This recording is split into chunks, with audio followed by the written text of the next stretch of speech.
ಯೋಜನೆಗಳನ್ನು ನಿಮ್ಮ ಮನವಿಯಲ್ಲಿ ಪ್ರಸ್ತಾಪ ಮಾಡಿದೆ.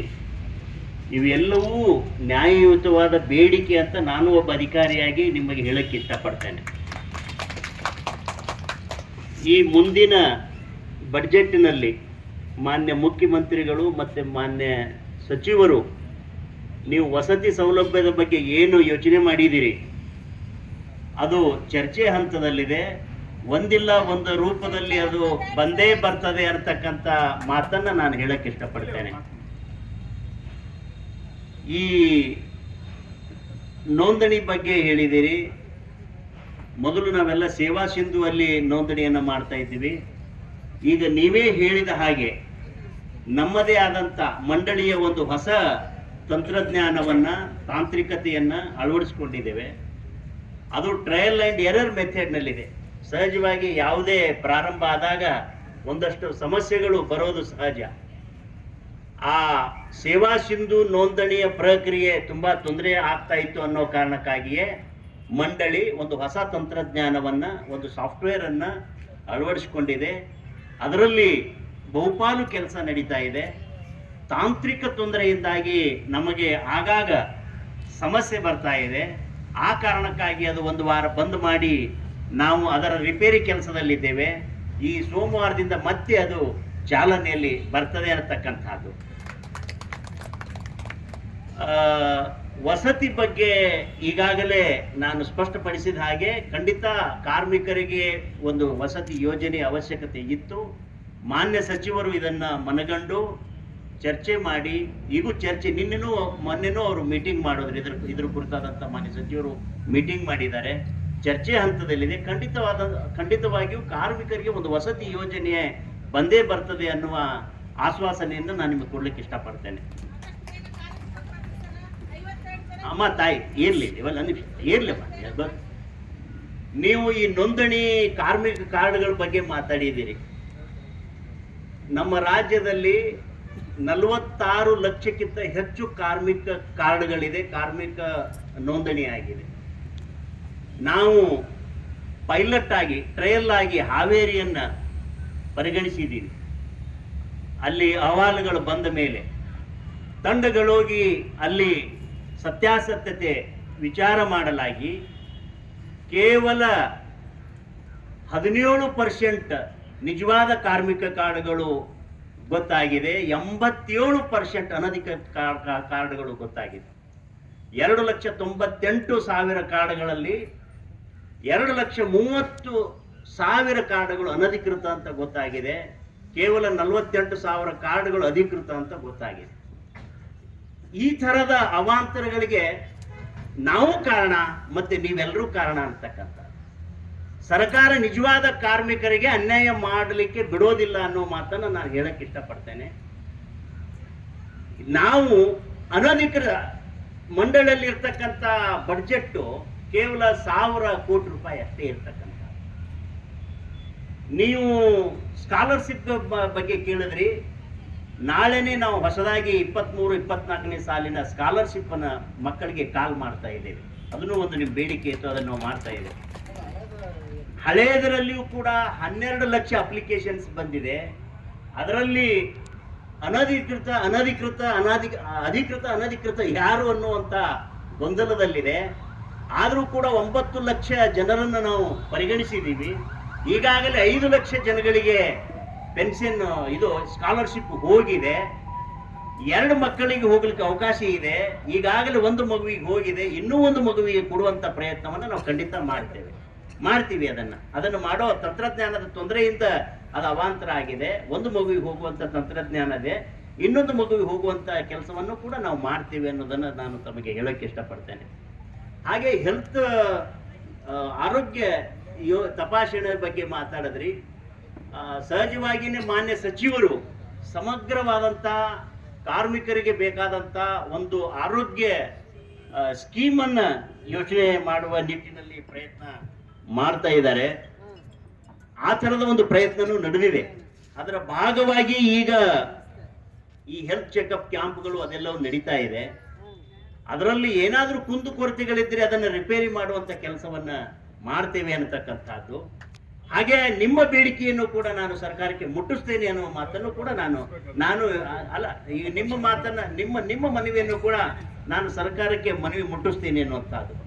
ನೀವು ಇನ್ನೂ ಒಂದು ಮಾತು ಕೇಳಿದ್ರಿ, ಕಾರ್ಮಿಕರಿಗೆ ತಿರುಗಾಡೋದಕ್ಕೆ ಬಸ್ ಪಾಸ್ ಆದ್ರೆ ಒಳ್ಳೆಯದು ಅನ್ನೋದು. ಅದು ನಿಜವಾಗಿಯೂ ಕೂಡ ಬಹಳ ಒಳ್ಳೆಯ ಒಂದು ಯೋಜನೆ ಅಂತ ನಮ್ಮಂತವ್ರಿಗೂ ಅನ್ಸುತ್ತೆ. ಆ ತರದ ಒಂದು ಪ್ರಯತ್ನ ಮುಂದಿನ ದಿನಗಳಲ್ಲಿ ಬರುವ ದಿನಗಳಲ್ಲಿ ಕಾರ್ಮಿಕರಿಗೆ ಸಿಗುವ ರೀತಿಯಲ್ಲಿ ನಾನು ಕೂಡ ವೈಯಕ್ತಿಕವಾಗಿ ಪ್ರಯತ್ನ ಮಾಡ್ತೇನೆ ಅಂತಕ್ಕಂಥದ್ದು. ಕಾರ್ಮಿಕರಿಗಾಗಿಯೇ ಈ ಹೊಸ ಬಜೆಟ್ನಲ್ಲಿ ಒಂದು ವಸತಿ ಯೋಜನೆ ಆಗಿರ್ಬೋದು, ಅಥವಾ ಅಲೆಮಾರಿ ಕಾರ್ಮಿಕರಿಗೆ ಹೋಗಿ ಬರುವಾಗ ನೀವೇನು ಹೇಳಿದ್ರಿ, ನಮಗೆ ಇರ್ಲಿಕ್ಕೆ ವಸತಿ ಇರೋದಿಲ್ಲ ಅಥವಾ ಜಳಕ ಮಾಡ್ಲಿಕ್ಕೆ ಅನುಕೂಲ ಇರೋದಿಲ್ಲ ಅಂತ ನೀವೇನು ಹೇಳಿದ್ರಿ, ಈ ತರದ ಅನುಕೂಲತೆಗಳು ಪ್ರತಿ ಜಿಲ್ಲೆಯಲ್ಲಿ ಆಗಬೇಕು ಅನ್ನುವ ನಿಟ್ಟಿನಲ್ಲಿ ಅದು ಕೂಡ ಒಂದು ಚರ್ಚೆ ಹಂತದಲ್ಲಿದೆ ಅನ್ನುವಂಥದ್ದು. ಈಗಾಗಲೇ ನಾವು ಚಿಕ್ಕಬಳ್ಳಾಪುರದಲ್ಲಿ ನಾವು ಟ್ರಾನ್ಸಿಸ್ಟ್ ಅಕಾಮಿಡೇಷನ್ ಅಂತಕ್ಕಂಥ ಒಂದು ಕಾನ್ಸೆಪ್ಟ್ 36 ಕೋಟಿಯಲ್ಲಿ ಅದು ನಡೆದಿದೆ. 2ನೇ ಭಾಗ ಇಷ್ಟರಲ್ಲಿ ಅದು ಮುಗೀತದೆ ಮತ್ತು ಅದು ಕಾರ್ಮಿಕ ಸವಲತ್ತಿಗೆ ಲಭ್ಯ ಆಗ್ತದೆ ಅನ್ನೋ ಮಾತನ್ನು ಕೂಡ ನಾನು ಹೇಳಕ್ಕೆ ಇಚ್ಛೆ ಪಡ್ತೇನೆ.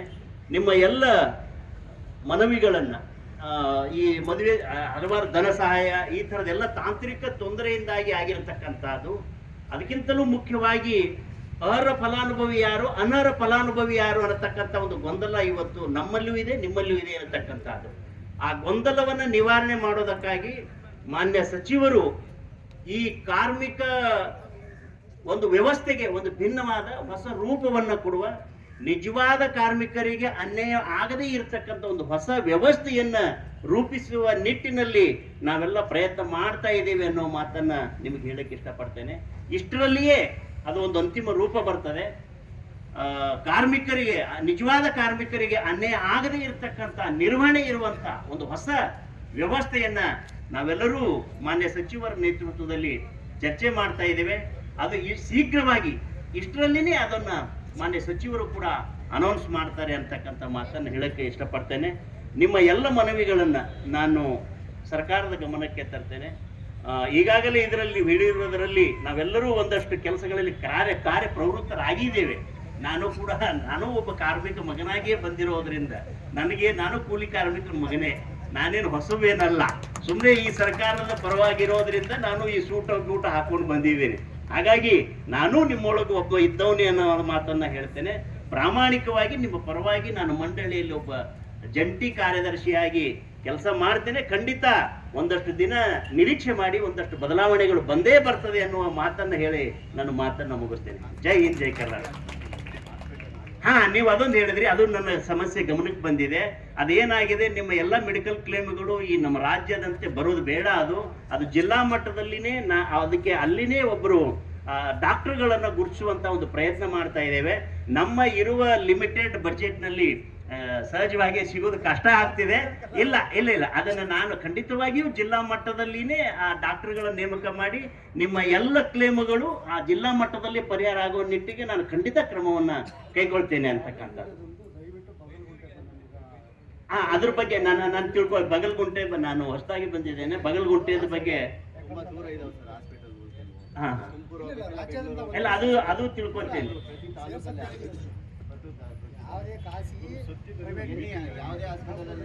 ನೀವು ಇನ್ನೊಂದು ಅಂದ್ರಲ್ಲ ನೋಡಿ, ಮಾನ್ಯ ಮುಖ್ಯಮಂತ್ರಿಗಳ ನೇತೃತ್ವದಲ್ಲಿ ಇವತ್ತು 6 ಗಂಟೆಯಿಂದ 7 ಗಂಟೆಗೆ ಎಲ್ಲ ಕಾರ್ಮಿಕ ಸಂಘಟನೆಗಳ ಮೀಟಿಂಗ್ ಇದೆ. ಮಾನ್ಯ ಸಚಿವರು ಇರ್ತಾರೆ. ನಾನು ಕೂಡ ಇದು ಮುಗಿದ ಮೇಲೆ ಅಲ್ಲಿಗೆ ಹೋಗ್ತೇನೆ. ನೀವು ಎಲ್ಲರೂ ಬಂದು ನಿಮ್ಮ ಮನವಿಯನ್ನ ಕೊಡಿ ಅಂತಲೂ ನಾನು ಕೇಳ್ತೇನೆ. ಮತ್ತು ನಿಮ್ಮ ಮನವಿಯನ್ನು ನಾನು ಸರ್ಕಾರಕ್ಕೆ ತಲುಪಿಸೋ ಪ್ರಯತ್ನ ಮಾಡ್ತೇನೆ ಅನ್ನೋ ಮಾತನ್ನ ಹೇಳ್ತೇನೆ.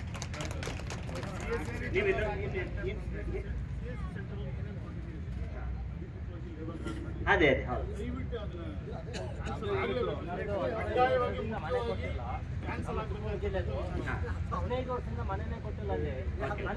ನೋಡಿ, ನಿಮ್ಮ ಮನೆಯದು ಒಂದು ಹೇಳ್ಬಿಡ್ತೀನಿ. ನಾನು ಕಮಿಷನರ್ ಆಗಿ ಅದೆಲ್ಲ ಕೆಲಸ ಮಾಡಿದ್ದೀನಿ ಲೋಕಲ್ ಬಾಡಿಗಳಲ್ಲಿ.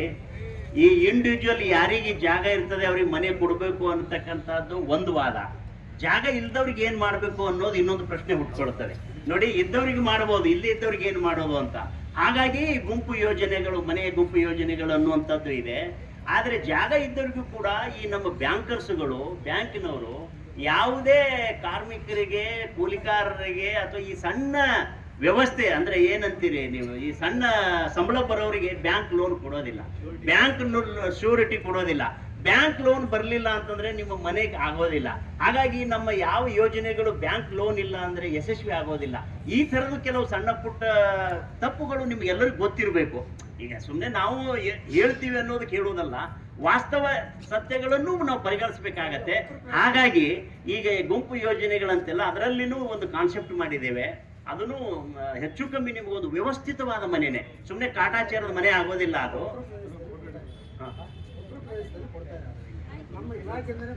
ಈಗ ಅಲ್ಲ, ನಾವೇ ಮಾಡ್ತಾ ಇದ್ದೀವಿ. ಈಗ ಇಲ್ಲ, ನಿಮಗೆ ಒಂದು 10 ಸುಮ್ಮನೆ ನಾನು ಹೇಳಬಾರ್ದದು, ತುಂಬಾ ದೊಡ್ಡ ಮಟ್ಟದ ಮೊತ್ತದ ಒಂದು ಮನೆ ಮಾಡುವಂತ ಒಂದು ಯೋಜನೆ ನಡೀತಾ ಇದೆ. ನಾನು ಅದು ಹೇಳಿದ್ರೆ ಸರಿ ಇರೋದಿಲ್ಲ. ಅರ್ಥ ಆಯ್ತು ನಿಮಗೆ? ನೋಡಿ, ನಾನು ಒಂದಷ್ಟು ಹೇಳಿದ್ರೆ ಸರಿ ಇರೋದಿಲ್ಲ. ಈ ವಸತಿಗಾಗಿಯೇ ಬಹಳ ವಿಶಿಷ್ಟವಾದ ಭಿನ್ನವಾದ ಯೋಜನೆಯನ್ನ ಮಾನ್ಯ ಸಚಿವರು ತರ್ತಾ ಇದ್ದಾರೆ. ಆಮೇಲೆ ಈ ಕಾರ್ಮಿಕ ಕಾರ್ಡ್ ಅನರ್ಹ ಏನಿದೆ ಡೂಪ್ಲಿಕೇಟ್, ಇದು ತಡೆಯೋದಕ್ಕೂ ಕೂಡ ಒಂದು ಬಹಳ ರ್ಯಾಷನಲ್ ಬದಲಾವಣೆ ಮಾಡೋದಕ್ಕೆ ನಾವೆಲ್ಲರೂ ಹಗಲು ರಾತ್ರಿ ಕೆಲಸ ಮಾಡ್ತಾ ಇದ್ದೇವೆ. ಈಗ ಡೂಪ್ಲಿಕೇಟ್ ಕಾರ್ಡ್ ನೋಡಿ, ಒಬ್ಬ ನಿಜವಾದ ಕಾರ್ಮಿಕ ಇರ್ತಾನೆ. ಅಲ್ಲಲ್ಲ, ಹಂಗಲ್ಲ. ನಾನು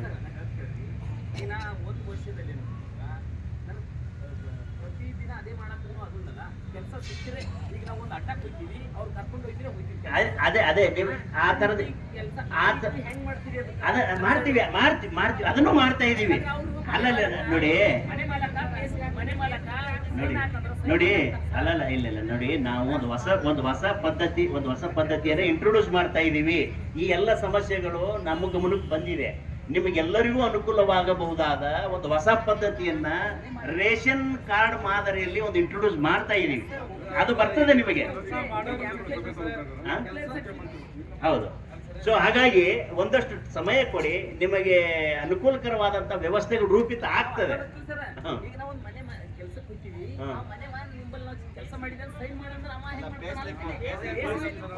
ನೋಡಿ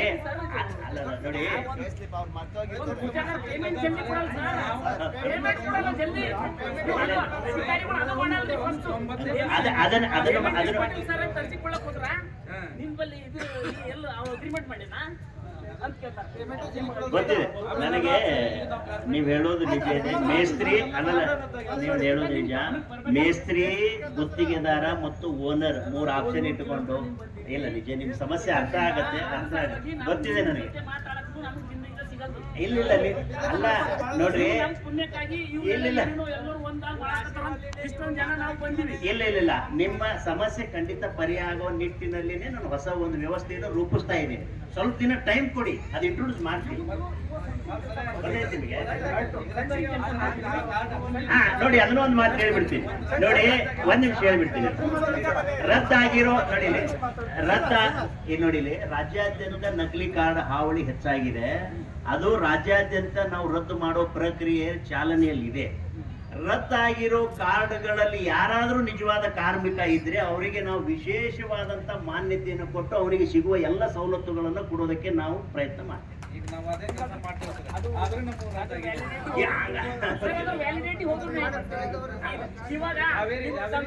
ಆ ತರದ ವಿಶೇಷವಾದ ಮಾನದಂಡವನ್ನು ನಾನು ಅಳವಡಿಸಿಕೊಂಡು ಮಾಡೋದಕ್ಕೆ ಅವ್ರು ಏನ್ ಹೇಳ್ತಾ ಇದ್ದಾರೆ ಸರ್, ಅವ್ರು ಏನ್ ಹೇಳ್ತಾ ಇದ್ದಾರೆ ಅದಕ್ಕೆ ಉತ್ತರ ನಾನು ಕೊಡ್ತೀನಿ. ಕಾರ್ಮಿಕ 3 ವರ್ಷ ನೋಂದಣಿ ಆಗಿದೆ, ಅವನು ತಿರುಗಿ ರಿನ್ಯೂವಲ್ ಆಗ್ತಾನೆ. ಈಗ ಅದು ರಿನ್ಯೂವಲ್ ಆಗ್ತಾ ಇಲ್ಲ. ಅವನು ಡೆತ್ ಆದ, ಇಲ್ಲ ಅವನ ಮಕ್ಕಳು ಮ್ಯಾರೇಜ್, ಅವ್ನು ಡೆತ್ ಆಗೋದು ಬೇಡ, ಚೆನ್ನಾಗಿರ್ಲಿ, ಅವನ ಮಕ್ಕಳು ಮ್ಯಾರೇಜ್ಗೆ ಹಾಕ್ಬೇಕು. ಹಾಕಕ್ಕಾಗ್ತಾ ಇಲ್ಲ, ಕಾರ್ಡ್ ಇಲ್ಲ, ವ್ಯಾಲಿಡಿಟಿ ಇಲ್ಲ, ಅದು ರಿನ್ಯೂವಲ್ ಇಲ್ಲ, ಅದು ಅಪ್ಲೋಡ್ ಆಗಲ್ಲ, ಅದು ತಗೊಳ್ಳಲ್ಲ, ಸಿಸ್ಟಮ್ ತಗೊಳ್ಳಲ್ಲ. ಅದಕ್ಕೆ ಅವ್ನು ನಮ್ಮ ಬೀದರ್ ಜಿಲ್ಲಾಧ್ಯಕ್ಷ ಹೇಳೋದು, ಅವ್ರೇನ್ ಹೇಳ್ತಾ ಇದಾರೆ, ದಯವಿಟ್ಟು ಸರ್ ಒಂದ್ ನಿಮಿಷ, ದಯವಿಟ್ಟು ನಾವ್ ಹೇಳೋದೇನಂತಂದ್ರೆ, ರಿನ್ಯೂವಲ್ ಆಗಿಲ್ಲ ಅಂತಂದ್ರೆ ಅವನು ನೀವು ವೆರಿಫಿಕೇಶನ್ ಮಾಡ್ತೀರಿ, ನೀವು ನಿಮ್ಮ ಆಫೀಸ್ ಲೆವೆಲ್ ಅಲ್ಲಿ ವೆರಿಫಿಕೇಶನ್ ಆಗುತ್ತೆ. ಅವನು ಅಪ್ಲೋಡ್ ಮಾಡೋದಕ್ಕಾದ್ರೆ ಅವಕಾಶ ಅವನಿಗೆ ಆಗಿಲ್ಲ ಅಂದ್ರೂ ಕೂಡ ಆ ಕಾರ್ಡು ನಮ್ ಹಿಂದೆ ಲ್ಯಾಬ್ಸ್ ಆದ್ರೂ 1 ವರ್ಷ ಟೈಮ್ ಇತ್ತು. ನಮಗೆ 1 ವರ್ಷ ನಾವು ಹಾಕ್ಬೋದಾಗಿತ್ತು, ಹೌದಲ್ವಾ? ಅದನ್ನ ಮತ್ತೆ ನೀವು ಅವಕಾಶ ಮಾಡ್ಕೊಡಿ. ಅಷ್ಟೊತ್ತಿಗೆ ನೀವು ವೆಬ್ಸೈಟ್ ಈಗ 3ನೇ ಸಲ ವೆಬ್ಸೈಟ್ ಬಿಡುಗಡೆ ಆಗ್ತಾ ಇರೋದು, ಅದು ಎಲ್ಲಿಂದ ಬರ್ತದ ಅಂತ ಗೊತ್ತಿಲ್ಲ, ಫಾರಿನ್ ಇಂದ ಬರ್ತದ ಸರ್. ಬರೀ 4 ವರ್ಷದಲ್ಲಿ ಆಕಾಶ ಮುಟ್ಟಿ ಬಂದಿವಿ. ಇದು 6 ವರ್ಷ ಏನು 15 ವರ್ಷ ಆಯ್ತು ನಾವು ಮುಟ್ಟೋದ್ರಲ್ಲಿ ಇದೀವಿ ವೆಬ್ಸೈಟ್ ನ. ಇದು ಒಂಥರ ನಾಚಿಕೆ ಬರ್ತದೆ ಸರ್ ನಮ್ಗೆ. ದಯವಿಟ್ಟು ವೆಬ್ಸೈಟ್ ಬಗ್ಗೆ ಮಾತ್ರ ಹೇಳ್ಬೇಡಿ, ಯಾಕಂತಂದ್ರೆ ಬಹಳ ನೋವಾಗ್ತಾ ಇದೆ. ಪ್ಲೀಸ್ ನೀವು ಇದ್ರ ಬಗ್ಗೆ ಬಹಳ ಕಾರವಾಗಿ ಮಾತಾಡಿದ್ರೆ ಎಲ್ಲ ಲೀಡರ್ಗಳು ಅಂತ ಹೇಳಿದ್ರು ತೊಂದರೆ ಇಲ್ಲ. ಯಾಕಂತಂದ್ರೆ ಎಫ್ಸೆಟ್ 3 ಸಲ ಉದ್ಘಾಟನೆ ಮಾಡಿದ್ದಾರೆ, 3 ಸಲ ಉದ್ಘಾಟನೆ ಮಾಡಿದ್ದಾರೆ. ಆದ್ರೆ ನಾವು ಚಂದ್ರಯಾನಕ್ಕೆ ಹೋಗಿ ಬಂದಿರತಕ್ಕಂಥ ನಾವು 4 ವರ್ಷದಲ್ಲಿ ದಯವಿಟ್ಟು ನೋಡಿ, ಈ ತರದ ತಾಂತ್ರಿಕ ತೊಂದರೆಯಿಂದ ಆಗಿರ್ತಕ್ಕಂಥ ಅವಾಂತರದಿಂದ ಯಾರಿಗಾದ್ರೂ ನಿಜವಾಗಿಯೂ ತೊಂದರೆ ಆದ್ರೆ ಅಂತ ಕಾರ್ಮಿಕರಿಗೆ ಅನ್ಯಾಯ ಆಗೋದಕ್ಕೆ ಬಿಡೋದಿಲ್ಲ. ನಾವು ಮಾನವೀಯತೆ ದೃಷ್ಟಿಯಿಂದ ಆ ಸಮಸ್ಯೆ ಪರಿಹಾರ ಮಾಡಬೇಕು ಅಂತ ನಾವು ಹಿರಿಯ ಅಧಿಕಾರಿಗಳ ಜೊತೆ ಮಾತಾಡ್ಕೊಂಡಿದೀವಿ. ಆ ಥರ ಯಾವುದಾದ್ರೂ ವಿಶೇಷ ಪ್ರಕರಣಗಳಿದ್ರೆ ದಯವಿಟ್ಟು ವೈಯಕ್ತಿಕವಾಗಿ ನನ್ನ ಗಮನಕ್ಕೆ ತಗೊಂಡ್ಬನ್ನಿ, ಅದನ್ನ ನಾನು ಖಂಡಿತ ಪ್ರಾಮಾಣಿಕವಾಗಿ ಪ್ರಯತ್ನ ಮಾಡ್ತೀನಿ. ಆ ಥರ ಅಲ್ಲ, ನೀವು ಅಲ್ಲ ಗೊತ್ತಿಲ್ಲ, ನೀವು ಪರ್ಟಿಕ್ಯುಲರ್ ಆಗಿ ಒಂದು ಪ್ರಕರಣ ಇಟ್ಕೊಂಡು ಬಂದ್ರೆ ನಾನು ಅದನ್ನ ನೋಡಿ ಹೇಳ್ಬೋದು.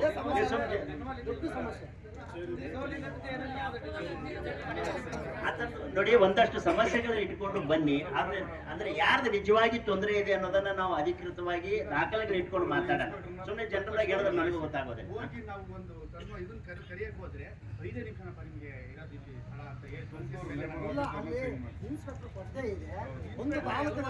ಎಲ್ಲ ಕಡೆನೂ ಸಮಸ್ಯೆ ಇದೆ ನೋಡಿ. ನಿಮಗೆ ಒಂದು ಅಲ್ಲಲ್ಲ, ಈಗ ನಿಮ್ಮ ಖಂಡಿತ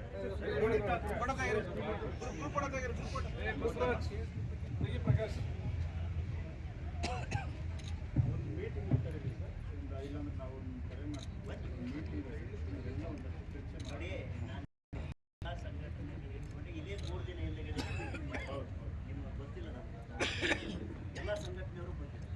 3 ತಿಂಗಳಿಗೊಮ್ಮೆ ಹೊಸ ಪದ್ಧತಿಯನ್ನು ಶುರು ಮಾಡಿ ಎಲ್ಲ ಸಂಘಟನೆಯವರು ಇಟ್ಕೊಂಡು ಅವ್ರ ಸಮಸ್ಯೆಗಳನ್ನು ಮುಖಾಮುಖಿಯಾಗಿ ನಮ್ಮ ಸಮಸ್ಯೆಗಳು ಅವ್ರಿಗೆ ಹೇಳೋದು, ನಿಮ್ಮ ಸಮಸ್ಯೆ ನಾವು ಕೇಳೋದು ಮಾಡಿದ್ದೀವಿ. ಈ 2 ದಿನ ಹಿಂದೆಗಡೆ ಮಾಡಿದ್ದೀವಿ. ಮುಂದಿನ ಮೀಟಿಂಗ್ ದಯವಿಟ್ಟು ನೀವು ಬನ್ನಿ, ಎಲ್ಲರೂ ಬನ್ನಿ. ಸಚಿವರು ಮಾತಾಡಕ್ಕೆ ರೆಡಿ ಇಲ್ಲ.